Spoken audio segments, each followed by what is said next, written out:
जय हिंद दोस्तों, मैं सुमित गुरु केंद्र में आप लोगों का स्वागत करता हूं और आज आप लोगों के लिए सामान्य ज्ञान के बेस्ट 1000 क्वेश्चन के सीरीज का पार्ट 3 यानी भाग 3 लेकर आया हूं। अगर आपने इससे पहले के पार्ट नहीं देखे हैं तो लिंक डिस्क्रिप्शन में है, उसे आज ही देखें। और चैनल पर नए हैं तो सब्सक्राइब और लाइक करना ना भूलें और वीडियो को जरूर अंत तक देखें ताकि आप पेपर में आने वाले यानी संभावित क्वेश्चन को समझ सकें और पेपर में उसको अटेम्प्ट कर सकें। तो शुरू करते हैं आज का पहला क्वेश्चन। डंकन पास किसके मध्य स्थित है? ऑप्शन है दक्षिणी और छोटा अंडमान, उत्तरी एवं दक्षिणी अंडमान, उत्तरी एवं मध्य अंडमान, अंडमान एवं निकोबार के बीच। तो इसका सही आंसर ए है, दक्षिणी और छोटा अंडमान के बीच डंकन पास यानी कि डंकन दर्रा स्थित है। एक बार इसको डायग्राम से अच्छे से समझते हैं। देखो, पृथ्वी यानी कि ग्लोब पर दो काल्पनिक रेखाएं दर्शाई गई हैं। एक जो इस तरीके से लेटी हुई है यानी कि अक्षांश रेखाएं, और एक जो इस तरीके से ऊपर से नीचे की तरफ आएंगी तो इनको देशांतर बोलते हैं। अक्षांश जो है यह स्थिति और दूरी को दर्शाता है और देशांतर समय का निर्धारण करता है। तो किसी भी देश के समय का जो निर्धारण होता है वो देशांतर से होता है तथा उसकी स्थिति, आकार या दूरी अक्षांश से पता लगाई जाती है। इसी तरीके से अगर भारत की बात करें तो भारत का दक्षिणतम बिंदु यानी कि भारत के सबसे दक्षिण में जो बिंदु है वह 6 डिग्री 45 मिनट से आरंभ होता है, जिसे इंदिरा पॉइंट, आर्सन या पिग्मेलियन के नाम से जाना जाता है।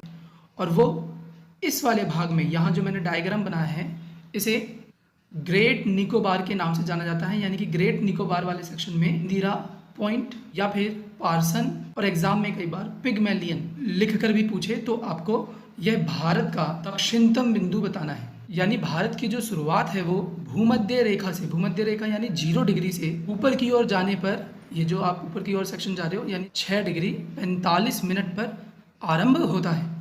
अब यहाँ पर ये जो सेक्शन है ये तटीय सीमा में आता है और ये वाला जो सेक्शन है ये मुख्य भूमि का क्षेत्र है।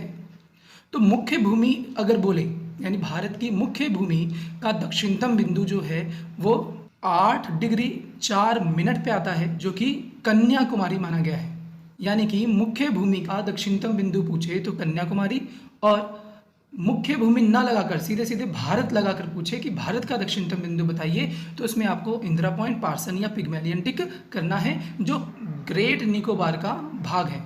तो इसमें कोई डाउट आपको नहीं होना चाहिए। इसी तरीके से ग्रेट निकोबार के नीचे जो द्वीप ये आप देख रहे हो इसको सुमात्रा द्वीप कहते हैं, और ग्रेट निकोबार भारत में स्थित है और सुमात्रा द्वीप जो है यह इंडोनेशिया में स्थित है। ग्रेट निकोबार और सुमात्रा द्वीप को जो चैनल अलग करता है उसे ग्रैंड चैनल के नाम से जाना जाता है। यानी कि भारत और इंडोनेशिया को कौन सा चैनल अलग करता है तो वहाँ पर आपको ग्रैंड चैनल नाम बताना है, जिसमें ग्रेट निकोबार सुमात्रा द्वीप से अलग होता है। इसी तरीके से अगर अंडमान निकोबार के उत्तर में जाएं तो एक द्वीप स्थित है जिसे कोको द्वीप कहते हैं। Same as it is question आया हुआ है आपका पेपर में कि अंडमान निकोबार के उत्तर में कौन सा द्वीप स्थित है, तो आपको कोको द्वीप बताना है। और ये कोको द्वीप जो है ये बर्मा में स्थित है और जस्ट इसके नीचे उसका नाम है लैंडफॉल द्वीप, और ये द्वीप अंडमान यानी कि भारत का हिस्सा है। अब एग्जाम में कई बार पूछ लेगा आपसे कि कोको द्वीप और लैंडफॉल द्वीप को कौन सा चैनल अलग करता है, तो वहां पर आपको कोको स्टेट चैनल का नाम बताना है। कोको स्टेट चैनल जो है वो कोको द्वीप और लैंडफॉल द्वीप यानी कि बर्मा को भारत से अलग करता है। लैंडफॉल द्वीप जो है ये अंडमान के हिस्से में आता है तथा ग्रेट निकोबार निकोबार के हिस्से में आता है। अब यहीं से एक और क्वेश्चन जनरेट हो जाएगा कि अंडमान और निकोबार ये दो नाम हम यूज कर रहे हैं, तो अंडमान और निकोबार की स्टार्टिंग और एंड कहाँ से है, यानी कि अंडमान और निकोबार को कौन अलग करता है। तो ग्रेट निकोबार के ऊपर ये जो सेक्शन है इसे लघु निकोबार, और इसके ऊपर यहाँ पर कोर निकोबार द्वीप स्थित है। इसी तरीके से ये वाला जो द्वीप है इसे लघु अंडमान और यह दक्षिणी अंडमान के नाम से जाने जाते हैं। अब जो अंडमान वाला सेक्शन है और जो निकोबार वाला सेक्शन है, इन दोनों के बीच में जो चैनल स्थित है उसे 10 डिग्री चैनल कहते हैं। यानी कि अंडमान को निकोबार से कौन अलग करता है, तो अंडमान को निकोबार से 10 डिग्री चैनल अलग करता है, तो ध्यान रखिएगा ये भी। इसी तरीके से दक्षिणी अंडमान में पोर्ट ब्लेयर स्थित है, जो कि अंडमान निकोबार की राजधानी है। तो अंडमान निकोबार की राजधानी क्या होगी, पोर्ट ब्लेयर, जो दक्षिणी अंडमान द्वीप में स्थित है। और यहीं पर यानी लघु अंडमान और दक्षिणी अंडमान के बीच डंकन दर्रा स्थित है, जिसको लेकर हमारा जो क्वेश्चन है वो बना है। तो एक बार क्वेश्चन रिपीट कर देता हूं मैं। डंकन पास किसके मध्य स्थित है? तो दक्षिणी और छोटा अंडमान के बीच, यानी ए इसका सही आंसर था। तो अब आपको इसमें कोई डाउट नहीं होना चाहिए, डंकन दर्रा दक्षिणी अंडमान और लघु अंडमान के मध्य स्थित है। अब ये जो सेक्शन देख रहे हो इसे मध्य अंडमान द्वीप कहते हैं, जो कि अंडमान निकोबार में सबसे बड़ा द्वीप है। यानी कि अंडमान निकोबार द्वीप समूह में सबसे बड़ा द्वीप कौन सा होगा? तो आपको मध्य अंडमान टिक करना है। अब आगे, इस द्वीप का नाम उत्तरी अंडमान, यहाँ पर एक चोटी स्थित है जिसका नाम ध्यान रखना है आपको, माउंट सेंडल। कई बार एग्जाम में आया हुआ है कि माउंट सेंडल चोटी कहाँ स्थित है? तो अंडमान निकोबार, और अंडमान निकोबार में पूछा जाए तो उत्तरी अंडमान। ये अंडमान निकोबार की सबसे ऊंची चोटी है जो लगभग 738 मीटर ऊंचाई पर स्थित है। यहीं पर ये दो सेक्शन जो आपको दिख रहे हैं, इनके नाम भी कई बार पेपर में पूछे जाते हैं। तो एक तो नारकोंडम और दूसरा बैरन। तो नारकोंडम द्वीप और बैरन द्वीप जो है ये भी अंडमान निकोबार यानी अंडमान का भाग है, और इनका नाम कई बार ज्वालामुखी से भी रिलेट करेगा। तो याद रखिएगा, बैरन द्वीप जो है ये सक्रिय ज्वालामुखी के लिए जाना जाता है, और नारकोंडम द्वीप जो है ये सुसुप्त ज्वालामुखी। तो भारत का सक्रिय ज्वालामुखी पूछे तो आपको बैरन द्वीप यानी कि अंडमान में स्थित बताना है। अंडमान निकोबार की जनजाति पूछे, वहां पर जारवा जनजाति टिक करनी है। वनस्पति में मैग्रोव वनस्पति, मैग्रोव वनस्पति बंगाल की खाड़ी पश्चिम बंगाल में भी पाया जाता है। तो पश्चिम बंगाल के बाद दूसरा नंबर जो मैग्रोव वनस्पति में आता है वो अंडमान निकोबार। जलवायु में उष्ण कटिबंधीय, और कई बार अंडमान निकोबार को कुछ अन्य नामों से भी जाना जाएगा, जैसे मरकत द्वीप या फिर एमरोल्ड आइलैंड किसे कहा जाता है? तो अंडमान निकोबार के ये अन्य नाम हैं। कुछ अदर क्वेश्चन पे ध्यान देते हैं, जैसे कि ये सेक्शन जो था ये कोको द्वीप यानी कि बर्मा में स्थित है, और बर्मा यानी कि म्यांमार। तो म्यांमार से एक पर्वत आता है जिसे अराकानयोमा पर्वत कहते हैं, और इस पर्वत का अधिकांश भाग बंगाल की खाड़ी में डूब गया है, और जो चोटियां ऊपर की ओर स्थित हैं वह अंडमान निकोबार द्वीप का निर्माण करते हैं। यानी कि आपसे अगर एग्जाम में पूछे अंडमान निकोबार द्वीप समूह जो है ये किस पर्वत का भाग है, तो अराकानयोमा पर्वत का भाग है। साथ साथ कई बार एलिफेंटा द्वीप के बारे में पूछेगा, तो याद रखिएगा एलिफेंटा द्वीप कोको द्वीप पर ही स्थित है। इस पर जुड़े करंट अफेयर की बात करें तो सेल्युलर जेल यानी कि काला पानी की जो सजा होती थी वह अंडमान निकोबार में ही स्थित है, जहां स्वतंत्रता संग्राम सेनानियों को रखा जाता था। हाल ही में नेताजी सुभाष चंद्र बोस के 75वें वर्षगांठ पर अंडमान निकोबार के कुछ द्वीपों का नाम बदल दिया गया है, जैसे कि रास द्वीप का नाम बदलकर नेताजी सुभाष द्वीप रखा गया। इसी तरीके से नील द्वीप का नाम बदलकर शहीद द्वीप रखा गया, तथा हैवलॉक द्वीप का नाम बदलकर स्वराज हिंद रखा गया है। तो ये आपको जो नाम चेंज हुए हैं करंट अफेयर के हिसाब से ये भी ध्यान रहे। साथ ही साथ नरेंद्र मोदी जो कि हमारे देश के प्रधानमंत्री है, उन्होंने यहाँ की यात्रा करके मानद विश्वविद्यालय की घोषणा भी की है। तो इसमें कोई डाउट नहीं होना चाहिए। मेहनत करिए, याद करिए, ज़्यादा से ज़्यादा वन लाइनर बनाने की कोशिश करिए, ताकि आप आसानी से पेपर में इसको रिवीजन करके अटेम्प्ट कर सकें। घबराएं नहीं, याद रखें, मैं बार बार कहता हूं कि मेहनत के आगे किस्मत की इतनी औकात नहीं है, वो आपके सपने को पूरा ना होने दें। ठीक है, तो वीडियो पसंद आ रही है तो इसको ज़्यादा से ज़्यादा लाइक करें, शेयर करें। ऐसा ही कंटेंट पाने के लिए वीडियो को जरूर अंत तक देखा करें। नेक्स्ट क्वेश्चन करते हैं। देश के पहले रक्षा सेवा प्रमुख के रूप में हाल ही में नियुक्त किए गए जनरल विपिन रावत के यूनिफॉर्म का रंग कौन सा है? तो इसका सही आंसर है ऑलिव ग्रीन। साथ ही साथ आपको ये भी ध्यान रखना है कि 30 दिसंबर 2019 को विपिन रावत की अध्यक्षता में रक्षा मंत्रालय यानी MOD ने एक नया विभाग बनाया है जिसे सैन्य मामलों का विभाग कहते हैं, जिसे DMA के नाम से जाना जाता है। DMA की फुल फॉर्म हो जाएगी डिपार्टमेंट ऑफ मिलिट्री अफेयर्स, और DMA के तहत जो 3 प्रकार की सेनाएं जैसे थल सेना, वायु सेना और नौसेना, तीनों सेनाओं के बीच एकता बनाए रखने के लिए इस विभाग का निर्माण किया गया है। अगर थल सेना के अध्यक्ष पूछे जाएं आपसे तो मनोज मुकुंद नरवाने, वायुसेना के अध्यक्ष राकेश कुमार सिंह भदौरिया, नौसेना के अध्यक्ष में करमबीर सिंह। नाम बताना है। यह 1961 के नियम में बदलाव करके बनाया गया है और एमओडी यानी रक्षा मंत्रालय का ये 5वां विभाग है, जो कि भारत सरकार यानी कि व्यापार का आवंटन नियम 1961 के तहत बनाया गया है। साथ ही साथ क्वेश्चन में जो नाम दिया गया है ये भी ध्यान रखें कि पहले रक्षा सेवा प्रमुख यानी सीडीएस, जिसकी फुल फॉर्म होगी चीफ ऑफ डिफेंस स्टाफ, के जो पहले प्रमुख नियुक्त किए गए हैं वो हैं जनरल विपिन रावत। तो इस नाम को भी ध्यान रखना है आपको। सीडीएस के अध्यक्ष की अधिकतम आयु पूछे तो वहाँ 65 वर्ष टिक करना है तथा इसकी नियुक्ति राष्ट्रपति के द्वारा की जाती है, यानी सीडीएस के अध्यक्ष की नियुक्ति राष्ट्रपति द्वारा की जाएगी। तो ये इससे जुड़े कुछ क्वेश्चन थे, इसको ध्यान रखिएगा। नेक्स्ट क्वेश्चन करते हैं। संविधान की प्रस्तावना में भारत को निम्नलिखित में से किस रूप में घोषित किया गया है? ऑप्शन है, एक प्रभु सत्ता संपन्न लोकतांत्रिक गणराज्य, एक समाजवादी लोकतांत्रिक गणराज्य, एक प्रभु सत्ता संपन्न समाजवादी पंथ निरपेक्ष लोकतांत्रिक, डी पे है एक गणराज्य। तो सही आंसर सी है। भारत को प्रस्तावना में प्रभु सत्ता संपन्न समाजवादी पंथ निरपेक्ष और लोकतांत्रिक गणराज्य के रूप में घोषित किया गया है। तो अब प्रस्तावना की बात करते हैं। प्रस्तावना से कैसे कैसे क्वेश्चन पूछ सकता है आपसे। तो प्रस्तावना में सर्वप्रथम लिखा है हम भारत के लोग, यानी संप्रभुता जनता में निहित है, यानी संविधान में जो शक्ति दी गई है वह जनता के पास है, यानी कि शक्ति का स्रोत जनता स्वयं है। और भारत को संपूर्ण संप्रभुता संपन्न समाजवादी पंथ निरपेक्ष लोकतांत्रिक गणराज्य के रूप में अपनाया गया है, यानी भारत प्रस्तावना में संपूर्ण संप्रभुता संपन्न समाजवादी पंथ निरपेक्ष लोकतांत्रिक और गणराज्य के रूप में माना गया है, जो कि हमारा क्वेश्चन था। इसी तरीके से अगर न्याय की बात करें तो न्याय सामाजिक, आर्थिक और राजनीतिक के रूप में, तथा स्वतंत्रता की बात करें तो स्वतंत्रता विचार की, अभिव्यक्ति की, विश्वास की, धर्म की और उपासना की दी गई है। अब इसमें समानता जो है वह प्रतिष्ठा और अवसर में दी गई है, यानी कि जो समानता होगी, समता जो होगी वो प्रतिष्ठा और अवसर की होगी। बंधुता पूछे तो उसमें व्यक्ति की गरिमा और राष्ट्र की एकता व अखंडता को बताया गया है।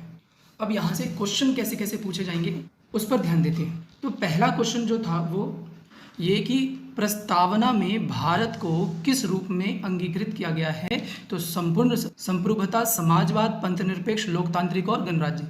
लेकिन यहीं पर अगर एक क्वेश्चन पूछ लिया जाए कि संविधान में भारत को किस रूप में वर्णित किया गया है यानी बताया गया है, तो वहाँ आपको राज्यों का संघ बताना है, यानी संविधान में भारत को राज्यों के संघ से दर्शाया गया है, वर्णित किया गया है। और प्रस्तावना में ये 5 नाम बताने हैं, जो कि भाग 1 के आर्टिकल यानी अनुच्छेद नंबर 1 में दर्शाया गया है। तो भारत राज्यों का संघ है, कहाँ लिखा है? तो भाग 1 के अनुच्छेद नंबर 1 में, जो कि आपके सीपीओ एग्जाम 2008 और 14 में पूछा हुआ क्वेश्चन है, तो इसको ध्यान रखना है। इसी तरीके से समाजवादी, पंथ निरपेक्ष और अखंडता, ये जो 3 शब्द हैं ये 42वें संशोधन के तहत 1976 में प्रस्तावना में जोड़े गए थे, जो कि स्वर्ण सिंह समिति की सिफारिश के द्वारा इन शब्दों को प्रस्तावना में लिखा गया। इस समय प्रधानमंत्री पूछे आपसे तो इंदिरा गांधी। अब सवाल ये उठता है कि 42वें संशोधन 1976 में स्वर्ण सिंह समिति के सिफारिश से 3 नए शब्द समाजवादी, पंथ निरपेक्ष और अखंडता जोड़े गए। तो यहाँ से आपके 3 पॉइंट जो हैं वो नोट करके लिखिएगा। वो ये कि प्रस्तावना जो है वो संविधान का भाग है। दूसरा, प्रस्तावना में संशोधन किया जा सकता है, जिसका एग्जाम्पल भी हमने पढ़ा 42वां संशोधन 1976। लेकिन प्रस्तावना में अगर संशोधन किया जाता है या फिर संविधान में कोई संशोधन किया जाता है तो उसकी बुनियादी ढांचा में कोई विकृत नहीं होनी चाहिए, यानी बुनियादी ढांचा में कोई बदलाव नहीं होना चाहिए। इसी तरीके से एक क्वेश्चन आ जाता है कि क्या प्रस्तावना न्यायालय द्वारा प्रवर्तनीय है? तो वहां पर आपको नहीं टिक करना है, प्रस्तावना न्यायालय द्वारा प्रवर्तनीय नहीं है, यानी कि प्रस्तावना में न्यायालय इन्फोर्सिबल नहीं कर सकता, उसको लागू नहीं कर सकता। और ये सभी बातें हमें केशवानंद भारती 1773 में सुप्रीम कोर्ट के द्वारा बताया गया है, जो कि आपको पता होने चाहिए। अब अगर प्रस्तावना में संशोधन किया गया है तो अब तक कितनी बार किया गया है, तो सिर्फ एक बार। साथ ही साथ 42वें संशोधन को मिनी कॉन्स्टिट्यूशन के नाम से भी जाना जाता है। तो ध्यान रखिएगा, मिनी कॉन्स्टिट्यूशन किसे कहा जाता है, तो 42वें संशोधन 1976 को कहा जाता है। 2015 में 10+2 का एग्जाम था, उसमें एक क्वेश्चन आया था, वो भी डिस्कस कर लेते हैं कि भारत पूर्ण संप्रभु लोकतांत्रिक गणराज्य कब बना, यानी भारत को लोकतांत्रिक गणराज्य का दर्जा कब मिला। तो याद रखिएगा 26 नवंबर 1949 को पहली बार संविधान को अंगीकृत किया गया था और पूर्ण रूप से ये लागू हुआ था 26 जनवरी 1950 में। लेकिन 26 जनवरी 1949 को यहाँ पर नागरिकता कानून को लागू किया गया, जिससे एग्जाम में पूछ लेगा कि संविधान को सर्वप्रथम कब अंगीकृत किया गया था, तो 26 नवंबर 1949 को। और ये दिन संविधान दिवस के रूप में मनाया जाता है, तो इसमें कोई डाउट नहीं होना चाहिए। साथ ही साथ ये भी ध्यान रखना कि जो प्रस्तावना में एक बार जो संशोधन हुआ है वो 368 आर्टिकल यानी अनुच्छेद के तहत किया गया था। क्लियर। अब प्रस्तावना में शक्ति का स्रोत किन्हें बताया गया है, तो जनता को। ये ध्यान रखना, प्रस्तावना किसको दर्शाती है, तो प्रस्तावना संविधान के निर्माता के आशय को, उद्देश्य को स्पष्ट करने की कुंजी है। ये कहाँ कहा गया, तो याद रखिएगा बेरूबारी यूनियन 1960 में ये कहा गया था। इसी तरीके से N.A. पालकीवाला ने प्रस्तावना को संविधान का परिचय पत्र कहा और K.M. मुंशी ने प्रस्तावना को संविधान की राजनीतिक जन्म कुंडली बताया। कई बार एग्जाम में ऐसे भी आ जाएगा कि प्रस्तावना को संविधान का की नोट किसने कहा, तो याद रखिएगा अर्नेस्ट बर्कर। और एक और जो एग्जाम में बहुत आता है, प्रस्तावना को संविधान की आत्मा किसने कहा, तो इसमें दो नाम आपको ध्यान रखने हैं, एक ठाकुरदास भार्गव, और अगर ठाकुरदास भार्गव ना दिखे तो टी कृष्णामाचारी। तो ये प्रस्तावना से जुड़े कुछ क्वेश्चन थे, इसमें कोई डाउट नहीं होना चाहिए। इसको अच्छे से नोट करें, मेहनत करें, याद करें और पेपर में सफलता पाएं। और अगर इससे पहले की वीडियो नहीं देखी है तो लिंक डिस्क्रिप्शन में है, उसे आज ही देखें। नेक्स्ट क्वेश्चन करते हैं, ईमेल भेजते समय क्या संदेश की विषय वस्तु के बारे में बता देता है, यानी जो भी हम मेल कर रहे हैं उसके विषय के बारे में हमें कौन बताता है, तो इसका सही आंसर है बी यानी कि सब्जेक्ट। एक बार ध्यान से देखो इसको, तो ये जो आपके सामने दिख रहा है ये मेल भेजने का एक फीचर है। आप अपने ईमेल आईडी से सबसे पहले टू में जिसे भेजना है यानी कि जिसे मेल सेंड करना है उसकी ईमेल आईडी फिल करते हैं, और जो भेज रहे हो उसका टाइटल यानी कि जो भी आपने मेल किया है उसके बारे में शीर्षक को सब्जेक्ट में बताते हो। और यही चीज़ पूछ रहा है वो कि ईमेल भेजते समय मेल के बारे में कौन जानकारी देता है, संदेश के बारे में कौन जानकारी देता है, तो सब्जेक्ट। और उसके बारे में जो डिटेल ऐड की जाती है यानी मेल डिटेल जो ऐड करोगे वो नीचे डिस्क्रिप्शन में ऐड की जाती है। यहाँ पर ये दो चीज़ें जरूर ध्यान रखना है, सीसी और बीसीसी। ये इंटरव्यू में बहुत पूछे जाते हैं तो पता होना चाहिए आपको। सीसी का मतलब होता है कार्बन कॉपी और बीसीसी का मतलब होता है ब्लाइंड कार्बन कॉपी। तो कार्बन कॉपी और ब्लाइंड कार्बन कॉपी में डिफरेंस क्या है, तो इसको कुछ इस तरीके से समझिएगा कि मान लो मैं एक मेल भेज रहा हूँ, यानी टू में मैंने एक ईमेल आईडी डाली है सपोज सुधीर की, यानी कि सुमित ने एक मेल भेजा है किसको, सुधीर को। साथ ही साथ सुमित ने एक कार्बन कॉपी भेजी है मनोज को, यानी सुमित भेज रहा है यहाँ पर सुधीर को रियल में और उसकी एक कार्बन कॉपी भेजी जा रही है किसको, मनोज को। और अगर सुमित एक ब्लाइंड कार्बन कॉपी राधा को भेज दे तो कार्बन कॉपी और ब्लाइंड कार्बन कॉपी में क्या डिफरेंस होगा, तो देखो सुमित ने सबको भेजा है तो सुमित को इसकी जानकारी रहेगी। अब मैं बोलूं कि सुधीर को क्या जानकारी है कि वो मेल किसने भेजा है, तो बिल्कुल जानकारी है कि सुधीर को ये मेल किसने भेजा है, सुमित ने। और अगर सुधीर को ये भी जानकारी हो कि उसकी एक कार्बन कॉपी मनोज को भेजी गई है, यानी जो सेंडर है वो मनोज को कार्बन कॉपी भेज रहा है और इसकी जानकारी जिसे मैसेज रियल वाला सेंड किया गया है यानी सुधीर को है तो उसे कार्बन कॉपी कहते हैं। और अगर सुमित ने एक बीसीसी यानी ब्लाइंड कार्बन कॉपी राधा को भेजा है तो ब्लाइंड का मतलब ये हुआ कि सुधीर को इस कार्बन कॉपी की जानकारी नहीं होगी, यानी कि जिसको आपने मैसेज भेजा है अगर उसको कार्बन कॉपी की जानकारी है तो वो सीसी यानी कि कार्बन कॉपी हो गई। और अगर उसको उस कार्बन कॉपी की जानकारी नहीं है तो वो BCC यानी ब्लाइंड कार्बन कॉपी हो जाती है। तो इसमें कोई डाउट नहीं होना चाहिए। नेक्स्ट क्वेश्चन करते हैं। जजिया कर भारत में सर्वप्रथम किसने लगाया? देखो ये क्वेश्चन एग्जाम में दो तरीके से पूछा जाता है। एक, अगर भारत लगाकर पूछे यानी भारत में सर्वप्रथम जजिया कर किसने लगाया, तो वहां पर कुतुबुद्दीन ऐबक टिक करना है, यानी कुतुबुद्दीन ऐबक ने भारत में सर्वप्रथम जजिया कर लगाया। लेकिन सिंध नाम लेकर पूछे यानी सिंध प्रांत में पूछे तो सिंध प्रांत में जजिया कर सर्वप्रथम मोहम्मद बिन कासिम ने लगाया था। और मोहम्मद बिन कासिम जो है यह पहला अरब आक्रमणकारी था, यानी भारत पर पहला अरब आक्रमण मोहम्मद बिन कासिम ने ही किया था। अब जजिया कर क्या होता है? मतलब ऐसा व्यापार कर जो गैर मुसलमानों से लिया जाता है, यानी कि व्यापारिक कर जो गैर मुसलमानों से लिया जाता है उसे जजिया कर कहा जाता है। कुछ अदर ऑप्शनों से भी रिलेट करके क्वेश्चन पढ़ते हैं। जैसे यहाँ औरंगजेब की बात कर रहा है। औरंगजेब इसने अकबर के जजिया कर हटा देने पर पुनः जजिया कर लागू किया था, यानी कि अकबर वह मुगल शासक है जिसने जजिया कर को समाप्त कर दिया था। लेकिन मुगल शासक में ही औरंगजेब का नाम आ जाए तो इसने पुनः जजिया कर को लागू किया। अब औरंगजेब पे रिसेंटली एक क्वेश्चन आया था मोती मस्जिद को लेकर, जो कि आपको पता होना चाहिए। देखो दो मोती मस्जिद हैं, एक मोती मस्जिद जो कि आगरा में स्थित है और दूसरा मोती मस्जिद जो कि दिल्ली में स्थित है। अब दिल्ली वाला जो मोती मस्जिद है वो औरंगजेब ने बनवाया था और आगरा वाला जो मोती मस्जिद है वो शाहजहां द्वारा बनवाया गया था। तो इसको ध्यान रखना है, इसमें पजल नहीं रहना। साथ ही साथ बादशाही मस्जिद की बात करें तो वो लाहौर में स्थित है और औरंगजेब द्वारा ही बनवाया गया था। और जो बहुत बार पेपर में आ चुका है बीबी का मकबरा, तो बीबी का मकबरा जो है ये औरंगजेब द्वारा ही बनवाया गया था, जो कि औरंगाबाद में स्थित है। ये मकबरा रबिया उद दुरानी का मकबरा है, जिसे दक्षिण भारत का ताजमहल भी कहा जाता है। इसी तरीके से अलाउद्दीन खिलजी के निर्माण की बात करें तो नवनगर, सीरी फोर्ट, हजार सितुन का महल, हौज खास, इस पे स्टार लगाया गया, इंपॉर्टेंट है, आया हुआ है कई बार एग्जाम में।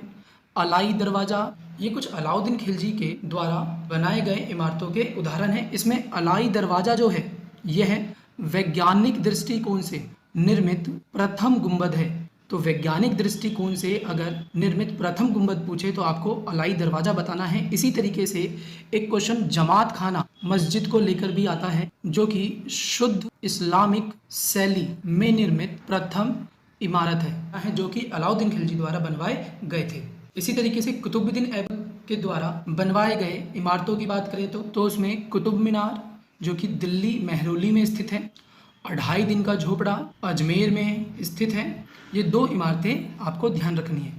साथ ही साथ कई बार एग्जाम में आ जाता है कि जो कुतुब मीनार है इसका निर्माण पूरा किसने करवाया, तो कुतुब मीनार का निर्माण पूरा किया था इल्तुतमिश ने। और इल्तुतमिश को मकबरे का जन्मदाता कहा जाता है। और इल्तुतमिश से जुड़ा एक मकबरा ध्यान रखना है आपको, वो है सुल्तान गढ़ी का मकबरा। ये जो मकबरा है इल्तुतमिश ने अपने बेटे नासिरुद्दीन की याद में बनवाया था, जो कि भारत का पहला मकबरा है। तो भारत का पहला मकबरा आपसे पूछे तो वहाँ पर सुल्तान गढ़ी का मकबरा जो कि इल्तुतमिश ने बनवाया था नासिरुद्दीन के यानी अपने बेटे के याद में। यहीं से एक क्वेश्चन और ध्यान रखना है आपको, कुर्वत उल इस्लाम इमारत। ये जो इमारत है ये सल्तनत काल की पहली इमारत है। कुतुबुद्दीन ऐबक ने अपने आप को कुरान खां की उपाधि दी थी। ये भी एग्जाम में कई बार आ जाता है, कुरान खां किसे कहा जाता है, तो कुतुबुद्दीन ऐबक को कहा जाता है। साथ ही अलाउद्दीन खिलजी ने अपने सपने को यानी कि विश्व विजेता के सपने को पूरा करना चाहता था, जिसे सिकंदर सानी के रूप में भी जाना जाता है। अलाउद्दीन खिलजी खिलजी वंश का, औरंगजेब मुगल वंश का, मोहम्मद बिन कासिम अरब का पहला आक्रमणकारी और कुतुबुद्दीन ऐबक जो है ये ममलूक वंश या फिर गुलाम वंश से संबंधित था। तो ये इससे जुड़े कुछ क्वेश्चन थे, इसमें कोई डाउट नहीं होना चाहिए। अगर किसी प्रकार का डाउट है तो आप कमेंट सेक्शन में लिखकर उसको क्लियर कर सकते हैं, आपको पूरा सपोर्ट किया जाएगा। बस आप लोगों से निवेदन यह है कि अगर कोई क्वेश्चन पढ़ते हैं तो उसको इस तरीके से पढ़ें कि उससे रिलेट करके जितने भी क्वेश्चन बनते हैं वो सब के सब पेपर में अटेम्प्ट हो सके, तो आप आत्मनिर्भर बनोगे। और जब आत्मनिर्भर बनोगे तभी आपकी हौसले जो हैं वो आसमान छुएंगे और आप सफलता को प्राप्त कर सकोगे। एक बार इन सभी क्वेश्चनों का क्विक रिव्यू कर लेते हैं। डंकन पास किसके मध्य स्थित है, तो दक्षिणी और छोटा अंडमान के बीच। संविधान की प्रस्तावना में भारत को निम्नलिखित में से किस रूप में घोषित किया गया है? तो प्रभुसत्ता संपन्न, समाजवादी, पंथनिरपेक्ष, लोकतांत्रिक गणराज्य के रूप में। साथ ही साथ भारत को संविधान में पूछे, प्रस्तावना लगाकर ना पूछे, यहाँ प्रस्तावना में पूछे तो ये, और संविधान में केवल पूछे तो राज्यों का संघ बताना है, जो कि भाग 1 और आर्टिकल नंबर 1 में लिखा गया है। जजिया कर यानी गैर मुसलमानी कर सर्वप्रथम किसने लगाया है? तो कुतुबुद्दीन ऐबक ने। भारत में कुतुबुद्दीन ऐबक ने और सिंध में मोहम्मद बिन कासिम ने, जिसे अकबर ने हटा दिया था और पुनः औरंगजेब द्वारा लगाया गया। देश के पहले रक्षा सेवा प्रमुख जनरल विपिन रावत के यूनिफॉर्म का रंग कैसा है? तो ऑलिव ग्रीन। ईमेल भेजते समय संदेश की विषय वस्तु के बारे में कौन बताता है? तो सब्जेक्ट बताता है, और इसमें इंटरव्यू के लिए सीसी और बीसीसी का भी आपको ध्यान रखना है। Thank you for watching. अगर ये वीडियो आपको पसंद आई है तो इसे ज़्यादा से ज़्यादा लाइक करें, शेयर करें, और जो नए हैं वो सब्सक्राइब करना ना भूलें। तो मिलते हैं नेक्स्ट वीडियो में। जय हिंद, जय भारत।